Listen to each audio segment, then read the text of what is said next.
a number of years.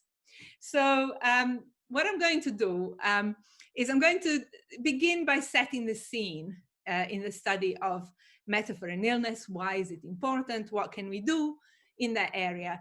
And then I've got several projects and I couldn't choose between them. So you're going to get an overview of different projects where metaphor is involved in different ways and where there are different applications, potential practical applications to research on metaphor and illness. So one project on metaphor for the experience of hearing voices in the context of schizophrenia diagnosis, multimodal metaphors in relation to chronic pain, a project on metaphors and cancer, which I've worked on for many years with colleagues. And then, and this is not in the abstract, but more recently, I've been working on metaphors for COVID-19, like many other people. So I've got a little work in progress, and before I finish, I am going to tell you about that, and then I'll draw some conclusions. Obviously, one of the disadvantages of giving, there are many advantages to giving talks like this. The main disadvantage is I can't see you. So if there are any technical problems, if you can't see my slides, or if you can't hear me, make sure that you put it in the chat, and I'm sure that Tony will deal with that, or let me know. Right, okay, you probably don't need this, but I thought I would begin, given that it's such a heterogeneous audience, with my definition of metaphor. I see metaphor as involving talking and potentially thinking about one thing in terms of another, where the two things are different, but we can perceive a similarity between them. So, for example, in the data that we looked at in our project on metaphors for cancer, somebody says, I am fast becoming a chemo veteran. So that word veteran is used to talk about the experience of having had a lot of chemotherapy in terms of having spent a lot of time as a soldier in war. The two things are different, but we can perceive, and the use of that term in that context pushes us to see similarities between the two, or sets of correspondences, such as that both experiences are difficult, they change us forever, they're potentially life-threatening, and also they put us in a position to advise others who may have less experience of those situations than you. Metaphors are important because each metaphor frames the topic in a particular way, highlighting some aspects and backgrounding others. And these are terms that Lakoff and Johnson used when they introduced conceptual metaphor theory. So again, to take the example of metaphors for cancer, two conventional ways to talk about the experience of having cancer as a battle or as a journey. But the framings of those two metaphors are very different. So for example, if you say, as somebody in our data says, my battle against cancer, the disease is positioned in that framing as an opponent, an enemy to be beaten. Whereas in my cancer journey, there is no opponent in the journey, metaphorical framing. Usually in that metaphor, the cancer is a hard road to travel on. So contrasting framings, and even, I won't talk about it today, but there is a considerable empirical evidence that the metaphors we're exposed to affect how we reason and how we feel about particular topics. So people like 𝗟𝗏𝗄𝗏 and 𝗏𝗏𝗄𝗏 have done many studies where they've shown an influence of metaphor on reasoning as well as emotional responses. So why look at metaphor and illness? If you've studied metaphor, you know that metaphors tend to be used to talk about experiences that are subjective, sensitive, complex, and poorly delineated. And illness is that kind of experience. It's common, but it's often invisible. It involves emotions. It involves things that you can't see, but that are nonetheless very important. And therefore, it is one of the experiences that we talk about metaphorically. And there's a lot of work on metaphor and illness. If I have to sort of identify two main ways of studying metaphor in relation to illness, one is researching the metaphors that people use for different kinds and aspects of illness. This is what most of us do. What metaphors do people use for such and such an experience, and what are the implications? So in the context of pain, Lascarato, for example, did a lot of work on the metaphors that people speaking Greek use to talk about their pain. A lesser sort of equally important, if not more important, but lesser popular direction of research is actually more applied and involves using metaphors to try to improve people's experiences of their illnesses. And usually that second line of research builds on the first. So for example, Gallagher and colleagues in 2013 proposed a book of metaphors for people with chronic pain to reduce the negative emotional consequences of having chronic pain, which are known as catastrophizing. And I will, towards the end of my talk, I'll give you a similar example that came out of our research on cancer. Okay, so if you're ready, it's going to be quite a rapid ride through various projects. I think one of the advantages, hopefully, is that if you've heard me talk about one of my projects before, there will be others as well today that are new. Okay, so the first project that I want to tell you about involves looking at metaphors for the experience of voice hearing in the context of schizophrenia. And I need to give you a bit of background. First of all, these are the colleagues I've worked with: 𝗪𝗂 𝗪𝗪𝗪, UCL, a linguist, 𝗵𝗵𝗂 𝗟𝗶𝗲𝗂, who's a clinical psychologist in Manchester, and Agnes Marszalek, who's a linguist in Glasgow. So voice hearing. Right, so voice hearing involves hearing voices that other people cannot hear. The phenomenon is also called auditory verbal hallucinations, when you hear voices others cannot hear. And actually, a sizable minority of the population has that experience at some point in their lives. Estimates are difficult, but it's estimated that proportion of the population being between 5 and 15%. So some of you in the audience might have had that experience. Crucially, voice hearers do not necessarily have mental health problems. So for example, some people may hear voices of the voice they attribute to the divine, and they may find comfort in that, and they don't have any mental health problems. However, persistent voice hearing is one of the key diagnostic criteria for schizophrenia. And the vast majority of people with a diagnosis of schizophrenia also have auditory verbal hallucinations. The crucial thing here is not so much whether you hear voices or not, but whether those voices are distressing for you.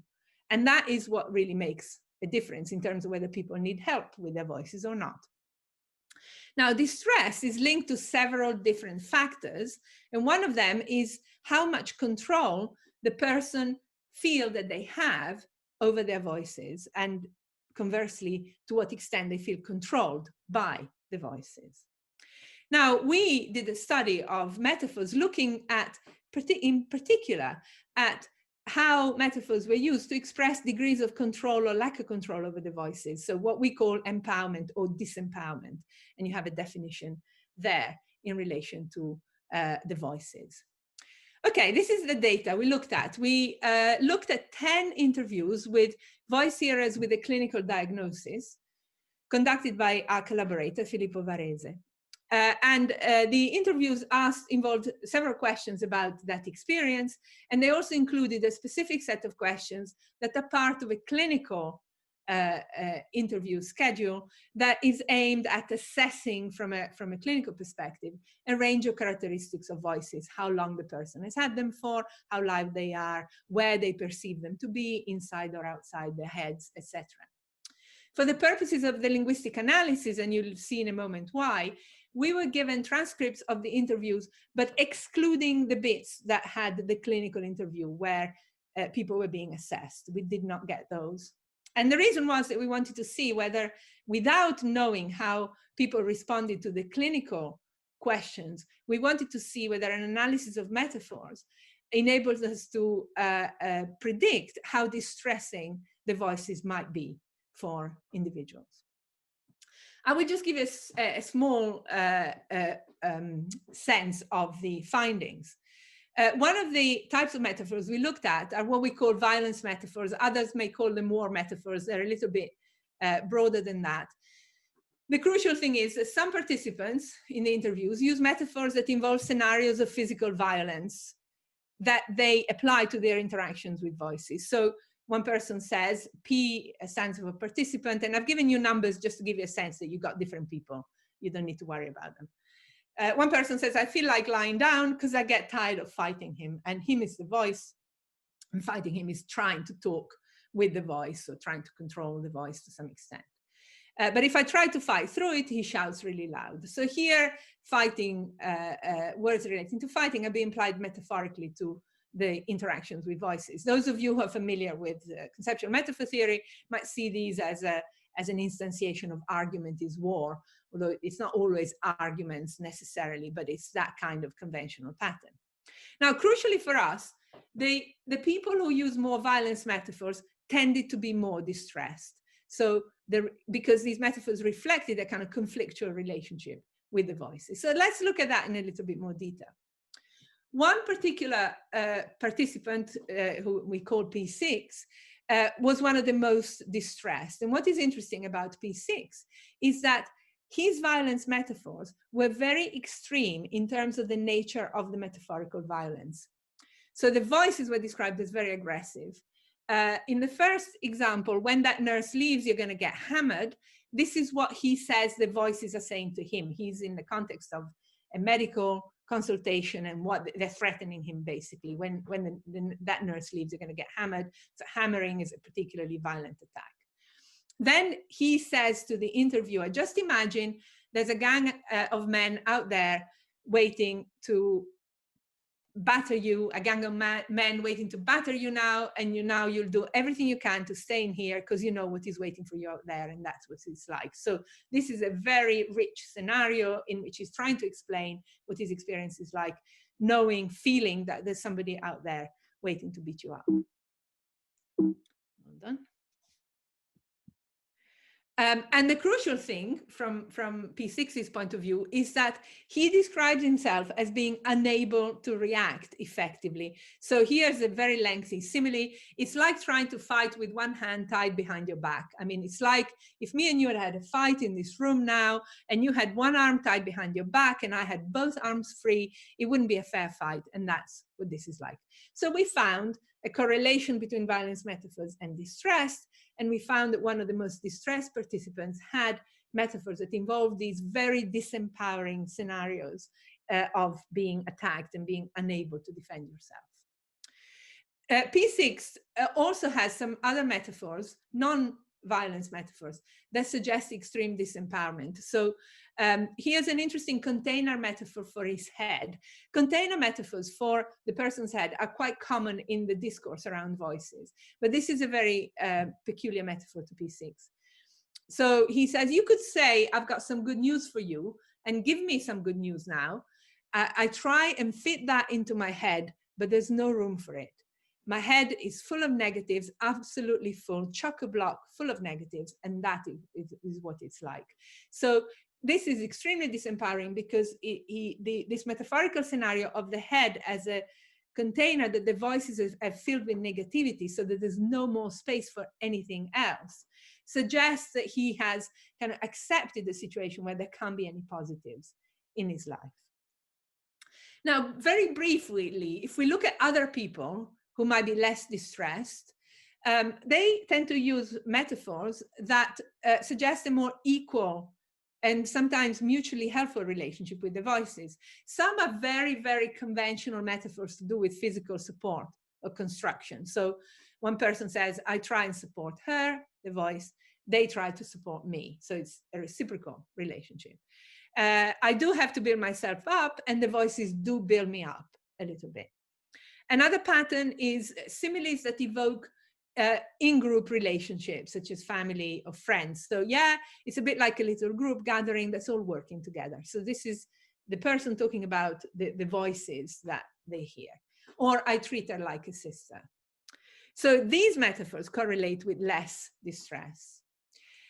So overall, and we have a paper in the journal Psychosis 2019, if you're interested in this and more detail on this.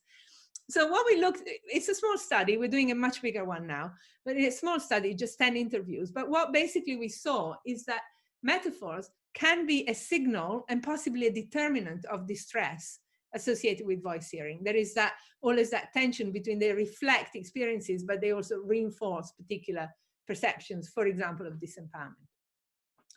I've suggested that some metaphors correlate with distress and some with less distress.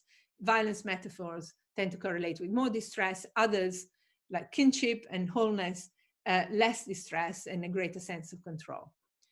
And the difference is not so much the metaphor per se, but the degree of agency and power that the person has in the metaphorical scenario. That is what makes a difference. In terms of applications, basically, this is a different perspective on looking at how voice hearers talk about their voices.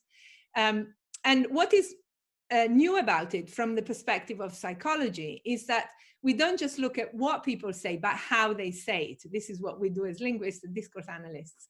And looking at metaphors tells us something that complements the clinical approaches. And in particular, the advantage for us is that we don't rely on people's conscious, explicit awareness of their relationship with voices and the willingness to disclose it, right? We look at how they say what they say rather than exactly what they say, rather than just what they say.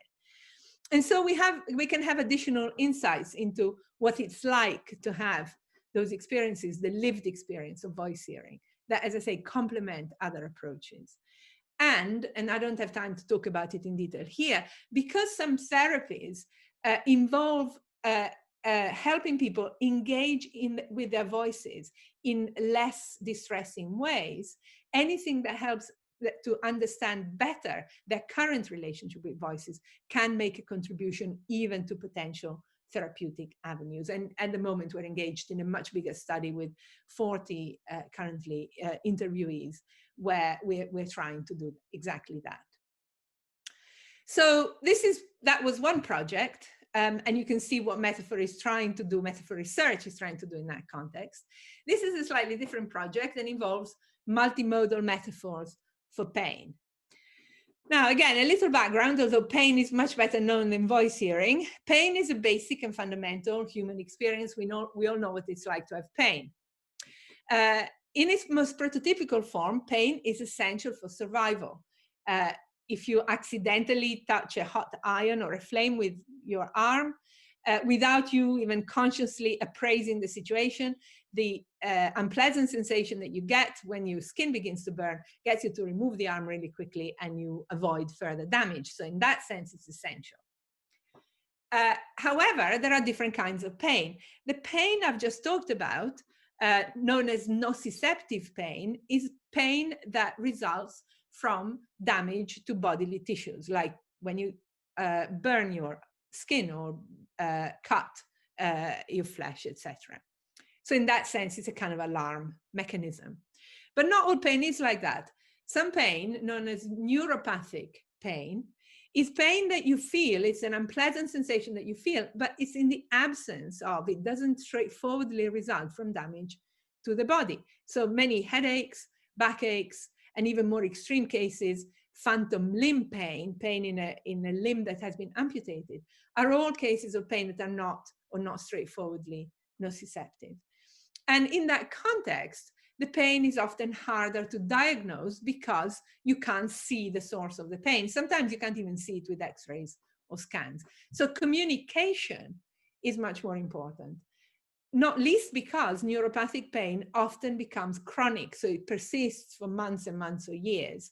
And because it's quite common, about 20–25% of adults have chronic pain. Some of you in the audience would be familiar with it. Now, in that context, pain is described as a challenge for communication. So pain is not easy to do justice to in language. And this is a quote from a patient involved in a project, one of the projects I just talked about. This is very common, the kind of thing that people with chronic pain tend to say. To make family and friends understand is even harder when you look physically fine. I have found it extremely hard to make doctors understand the extent of my pain. This is quite common. Now, if you look at English, but I think the same applies to many other languages, English has relatively few words that have literal basic meanings to do with pain. Pain and painful, hurt, and as a lemma, ache, sore, that's pretty much it. And they are generic ways of referring to pain. They don't tell you anything very specific about the pain. So it is well known, including from the medical side, that we often talk about pain figuratively in order to try to express what it feels like. And this quote is from a clinician who said, attempts to truly describe pain indeed appear as difficult as they're frustrating, yet the need to communicate is overwhelming. And I suggest that the only option available is the resort to analogy, whether by means of metaphor or simile. And what are these metaphors that tend to be used to talk about pain? The most conventional ones, which could even be seen as related to primary metaphors in Grady's sense, the most conventional ones involve making a reference to a cause of physical damage, which is, the metaphor suggests, causes a sensation that is similar to the one you're experiencing. So if you say, I have a burning pain in my stomach, right? Because you have indigestion or acid or whatever it is. Now, there is no burning, right? There is no flame. So what you're doing is you're referring to something that would cause damage to your bodily tissues, burning, and you're suggesting that the pain you experience is similar to the one you would experience if you were being burnt, if you were being subjected to that kind of physical damage. So they've got a metonymic basis because they rely on an association between physical damage and sensation, subjective experience, but they also involve similarity. So the most common ones do draw from causes of physical damage. We talk about pain as burning, stabbing, splitting headaches, stinging pain. But we also talk about pain in terms of temperature. Sometimes the pain feels hot or cold. In terms of movement, a shooting pain, a jumping pain. And then in a different way, the whole experience can be talked about as being in a container. Often when there are also, you're emphasizing the emotional consequences. So to be in pain, or to be locked or trapped inside the pain. So these are some of the conventional metaphors. Now, this is also well known, but with a number of colleagues, I've been investigating the potential usefulness of metaphors that are not just verbal, but visual, or both visual and verbal. And it was a larger group, but the main colleagues are Deborah Padfield, who's an artist, Joanna 𝗪𝗪𝗂, who's a pain clinician, and Amanda Williams, who's a psychologist. So before I got involved with this work, two projects had already happened in specialist pain clinics in London. One called Perceptions of Pain, and then a later one called Face to Face. They both involved Deborah, the artist, and different doctors, 𝗪𝗪𝗂, the first one, and Joanna, the person I've just introduced, in the second one. So what were these projects about? So Deborah, the artist, worked with people in chronic pain clinics in London, so specialist pain clinics, and invited the people who attended these clinics, gave them the opportunity to work with her to produce visual images, photographs that represented their experience of pain. So people were approached, they volunteered if they wanted to, and each worked individually with Deborah to produce photographs that represented their pain. These photographs, if you look at them from the kind of perspective that I and many of you come from, they mostly involve visual, pictorial metaphors. And when they were published or exhibited, they were often accompanied by verbal descriptions of what they represent. So you ended up with an interesting relationship between the verbal and the visual. And Jeanette Littlemore, Alice Dagnan, and I wrote about this in our 2013 book. Right, so these projects resulted in a pack of cards that contained all these photographs that had been produced in cooperation with patients, most of which were metaphorical. So here are some examples. Some people get triggered by these, so I won't leave them for very long, but you get the general idea. They vary a lot in terms of how they suggest pain experiences, and the representation is always figurative, combining metonymy and metaphor. So they ended up with about 50-odd images that they printed on cards. And then they decided to do a follow-on project to see whether these images could help other people communicate with their doctors. And this project was called pain, speaking the threshold, and this is what was the one I was involved in. So what happened was that this pack of cards with all these images was made available in the waiting room of a specialist pain clinic in London, and people who were waiting to see their doctor were told that if they wanted to, they could pick up a few of these cards and take them into the consultation with them. So this led to the question, so the 17 consultations were video recorded. And so this led to the question, well, what difference, if any, do these pain cards make to these consultations? Do they help in any way? What do they do? And so I was brought in as, it was a very interdisciplinary team, I was brought in as the linguist to help analyze these interviews. So I was given video recordings and transcripts of these 17 consultations. And it's a long story how I got to this decision, but the decision I made was to divide these transcripts into two parts, because these consultations lasted about an hour.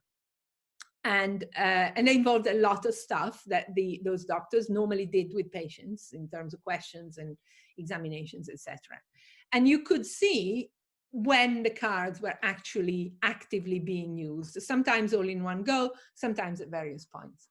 So I divided the transcripts into two sections. I had one file containing all the sections of these consultations in which the cards were actively being used with what I call card data, and then the rest where the patient and the consultant were speaking, but the cards were not being used at all. And then I was able to compare the two data sets, both at the individual level and the group level. One thing that is interesting is that patients speak comparatively more in card data than in rest data. So in rest data, the consultants speak more, but in card data, the patients speak more because they're discussing, explaining why what the cards mean to them. Then I took a corpus linguistic approach to the two data sets because I wanted to see the difference. So if you don't know corpus methods, you'll get the general idea. I basically use the semantic annotation tool in the software, online software 𝗏 to compare card data with rest data. And basically, in simple terms, what the software does, you load up your data, it gives every word a label for a semantic domain, such as temperature or angry or emotions or whatever. And then you can ask the software to compare two data sets. So in my case, I said to the software, give me the semantic domains that I use much more frequently to a statistically significant extent in card data versus rest data. So what happens a lot more linguistically in card data versus rest data? And I had this cutoff point for statistical significance. So let's look at what happens. I looked at the patients and the consultants separately. So these are the overused semantic domains in patients. In other words, the kinds of semantic fields that patients use much more often when the cards are being used in card data than when the cards are not being used. What kinds of words do they use more? In bold, you have the names of semantic domains, semantic fields in the software. In italics, words inside those semantic domains. So you can see here, there are many more words to do with temperature, electricity, what the software calls constraint, and violence and anger. When you look at the words, burning, electric shock, stabbing, poking, they're all metaphorical descriptions of what the pain feels like. And indeed, there's also more language to do with body parts because they're also saying where the pain is felt. So one of the things that the cards are used to do is to describe exactly what the pain feels like using metaphors. This is not surprising. What was more interesting is that these semantic domains were also overused by patients in card data. Degrees maximizers, so things that intensify, and in particular, the semantic domain thought belief that has words of feeling in particular inside it. This is very interesting in the context of chronic pain because chronic pain clinicians are not just concerned about the physical pain itself, insofar as one can say that, but they're interested in the emotional consequences of chronic pain. Because chronic pain can lead to depression, understandably, if you live with pain that can't be relieved for a long time. So we get a sense that there is more emotional disclosure when the cards are being used. Now let's look at a concordance of the word feel in card data for patients. What follows feel? Well, there are metaphorical descriptions of what the pain feels like, such as if I'm on fire. There are descriptions of what the impact of the pain on the person's daily life. I feel that there are some things I'm not able to do anymore. And then many metaphorical descriptions of the emotional consequences of the pain. I feel lost. I don't know what to do. This is particularly interesting, the emotional disclosure. So again, here we have a paper. There's a paper in the Lancet that summarizes these findings, and there's a book about to come out where a chapter describes this.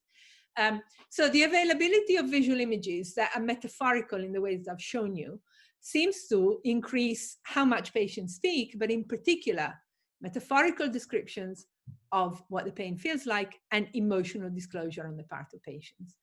This is very important, particularly because these cards are an inexpensive way of helping people communicate better with their clinicians. And indeed, there has been a lot of interest. Deborah holds copyright for these cards. There's been a lot of interest in how to use these cards to improve the quality of communication between doctors and patients in the context of chronic pain. Right, this was my second project. I'm not doing fantastically in terms of time, but not drastically either. I'm not going to tell you briefly about the project. This is probably the project that has occupied most of my time in the last quite a few years on metaphors on cancer. And I should warn you, I have some quotes from people with cancer. So if you don't want to, it's not very long, but if you don't want to see those, you can mute me for a bit and come back when I talk about COVID, although that's also a little problematic, but not to the same extent. Right, so these are the colleagues. This is a big team. I have linguists, computational linguists, a healthcare researcher, Sheila Payne, and an oncologist, Alison Berto. Right, the background to our study will not surprise you. We were aware that the dominant way, at least in English, to talk about the relationship between the person and cancer as a disease is in terms of an antagonistic, warlike metaphor, what we call violence metaphors, beating cancer, winning, dying after a battle with cancer. You'll be familiar with this. You're probably also familiar with the fact that this metaphor, sometimes called military metaphor, war metaphor, antagonistic metaphor, and say we call them violence metaphors, they're controversial. Susan Sontag famously wrote against these metaphors in Illness as Metaphor. There's been debate, there are debates often in the media about them. There's quite a literature, including on the medical side. And for example, in the UK, since 2007, these metaphors are avoided in policy documents. For example, the cancer reform strategy. And the metaphor that is used in the UK in the health system is that of the cancer journey, which I mentioned before, rather than cancer as something that you have to fight. So we were interested in seeing, well, what metaphors are used by people and what are the implications. So we had 3 groups of people: patients, family carers, people who look after someone with cancer, usually in a domestic family environment, and healthcare professionals. And for each group, you'll see we had 2 types of data: semi-structured interviews and online forum posts. You'll see those are word numbers for a total of about 1.5 million words. In terms of methods, we've published many papers and a book. The papers are all open access, so if you're interested, you can see in detail what we did. We took a sample of the data, about 90,000 words, and analyzed it manually. And then we used corpus linguistic methods to scale up the analysis to the whole corpus. And the corpus methods, I won't talk about that in detail, but involved a combination of looking for words or semantic domains. And in some cases, we were looking for words or semantic domains that might be used literally, such as references to doctors. And we wanted to see what metaphors were used to talk about them, or references to emotions, and we wanted to see what metaphors were used to talk about them. Or we might use for metaphorical words, such as journey or fight, or semantic domains that might contain metaphors, such as warfare. So we managed that way to do a systematic analysis of the whole corpus. Very briefly, as I say, the complete results are out there. This is just an overview of the quantitative findings. You can see on the left that there are 10 main types of metaphors: violence, journey, restraint, animals, openness, sports and games, religion and magic, obstacles, wholeness, and machines. And the most frequent metaphors for all groups were violence and journey, precisely the ones that are either controversial or adopted, for example, by the UK health system. So we wanted to see, and this is very brief in terms of findings, we wanted to see whether we could find evidence for example, the harm that the violence metaphors can do by setting up a conflictual antagonistic relationship between the person and the disease. In our terms, whether violence metaphors were disempowering. And indeed, we did find evidence that violence metaphors can be disempowering for patients. So one person, for example, says, "I feel such a failure that I'm not winning this battle." So here, this person has just said that their cancer is no longer curable, but notice, where does the failure come from? Personal failure. The person has not failed, the treatment has failed, but the battle framing, the idea of not winning, can lay the blame on the person, and this is clearly how this person feels. However, for some people, the violence metaphors can be motivated, empowering. So one person says, "Cancer and the fighting of it is something to be proud of." And actually, the same applies to journey metaphors. One person says, "My journey may not be smooth, but certainly makes me look up and take notice of the scenery." So here, something positive is being identified in this negative experience that is metaphorically expressed as the scenery to look at. And sometimes people do say that in hardship, such as this kind of situation, you appreciate certain things more. But other people use journey metaphors to express frustration. So this person says, "How the hell am I supposed to know how to navigate this road I do not even want to be on when I've never done it before?" So overall, what we found was a variety of metaphors. Violence and journey metaphors were the most common. We could definitely find evidence of potentially harmful effects of violence metaphors, but both violence metaphors and journey metaphors can be both empowering or disempowering, depending on who uses them and how. The crucial thing was that everybody should be enabled and encouraged to use the metaphors that work well for them, whatever they are.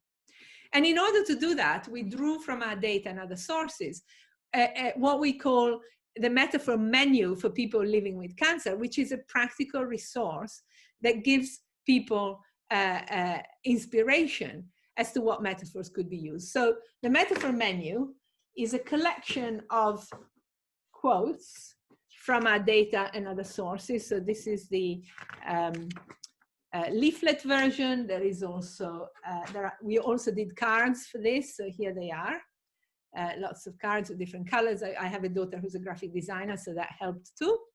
And the idea is, like in a restaurant, right? It's got a metaphorical name. Like in a restaurant, we're giving people options for how they can talk about their cancer, drawn from what real people say. So this is what it looks like. I'll just give you one example.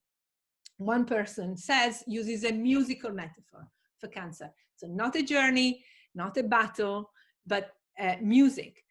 Cancer is part of me. The cure for cancer is accepting it. To heal is to convince the cancer cells to sing in tune with the rest of the body. So you can see that here the goal is reestablishing musical harmony. And indeed, I was in a social situation where we were talking about this, and somebody, a young person actually, who's had cancer, loved this metaphor, and it turns out she's a soprano. So it's particularly, obviously it appeals particularly to people who love music. So very briefly, we've had very positive responses to the menu. We've shared it with patients, with charities. Here are some quotes from different people. But in particular, what I'm particularly pleased about is that Cancer Research UK, which is one of the two main cancer charities in the UK, has put it on their website amongst their recommended readings. And it's available, if you want to see it and do anything with it, it's available online to download the PDF of the leaflet. You can download it and use it with your students, or in any way you might want to. Just let me know if you find it useful, or let me have any feedback, but it's out there to be used.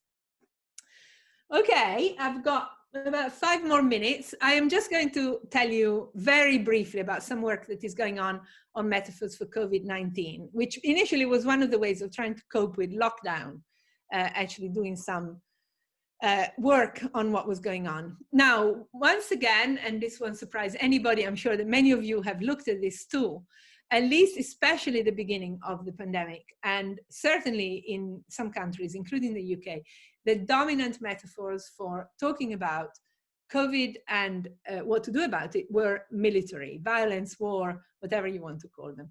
So this is a text that was tweeted and distributed by 10 Downing Street, UK Prime Minister. You can see the date, 18th of March, 2020, so just at the beginning of the lockdown, where, and you can see this is the original, capitals, underlining, etc. You can see how many words involve different kinds of violent metaphors. I read from the middle. Yes, this enemy can be deadly, but it is also beatable, and we know how to beat it, and we know that if as a country we follow the scientific advice, we will beat it, win the fight, etc., etc.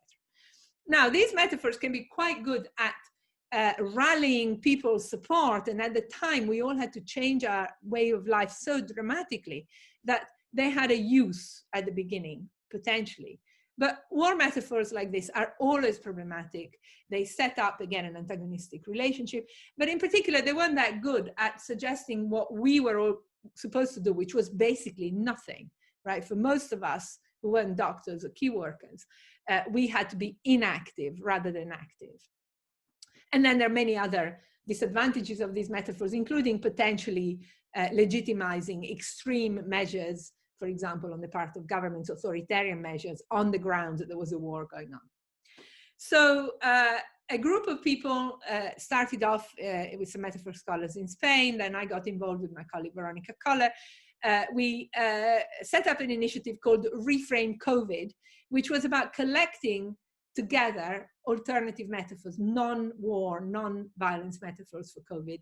And if you're not familiar with the project, it's out there. There's a spreadsheet. You can contribute your own metaphors and use the metaphors that are collected there. There are about 400, more than 400. So what are the metaphors that people used for COVID?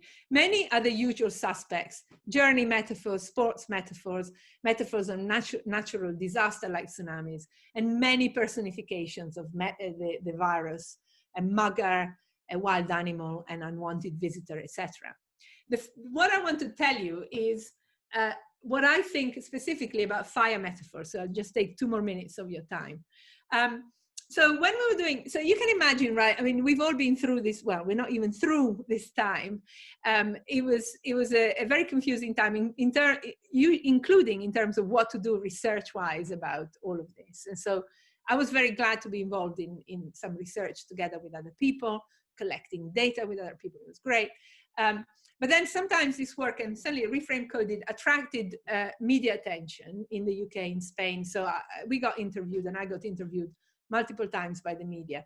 And what always happens is that people don't just ask you what your preliminary findings are.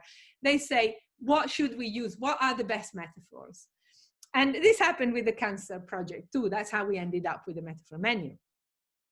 And usually we linguists say, well, I take a descriptive approach, not a prescriptive approach. I'm not here to say what to do. But this was a very urgent public health messaging situation. So I felt that I needed to try to have an answer to the question, what metaphors seem to work particularly well. And I decided, by looking at the Reframe COVID collection, but also looking at metaphors in the coronavirus corpus, which is also out there available, and has about 500 million words in it, that fire metaphors are particularly useful. Of course, we need all the different metaphors because no metaphor can do everything. But fire metaphors are particularly useful. And I have examples. I've written a blog that's available. Again, the link is here, so you can read the blog. They can be used to convey the urgency, the danger of the virus, distinguish between phases of the pandemic, explain how contagion happens, justify measures for reducing it, portray the role of health workers, connect the pandemic with other health inequalities, and even outline post-pandemic futures. So one example here is think of COVID-19 as a fire burning in a forest. All of us are trees. The arrow is the wind speed. The higher it is, the faster the fire tears through the forest. This is an explanation, I won't read all of it, of how contagion happens and how we are involved in contagion unwittingly, using the metaphor of fire and trees. This metaphor, this source domain does this quite well, whereas others like war are not particularly good at it. The idea of the virus as an enemy doesn't really explain contagion that well, because we're dealing with a totally inanimate microorganism. And this is an Italian example, it's my last example. These metaphors can also be useful to think about the future, because we've kind of realized that we're not going to be able quite so easily to go back and live as we used to live, and that maybe how we lived is one of the reasons why we are in this situation. So this Italian commentator says that one of the things, so compares COVID to a fire and says, it is everyone's duty to collaborate daily in the reclamation of the soil so that there won't be any fires in future. So this source domain also allows for the possibility of thinking about how we look after the land in future so that we don't get too many fires like this. So overall, I've shown you all the different ways in which you can study metaphors in relation to illness, and also that the findings are relevant to urgent problems out there in terms of understanding the experiences of patients, in terms of diagnosis, in terms of support, and even public health communication. But you guys know this, metaphors are in and of themselves are neither good nor bad. It depends on how they're used. And solutions in relation to metaphor, and what we can do as metaphor researchers, is raising awareness amongst people out there about how to use the most sensitive, the most helpful, and the most effective metaphors in all the different contexts where they can help. And that's it. Thank you very much.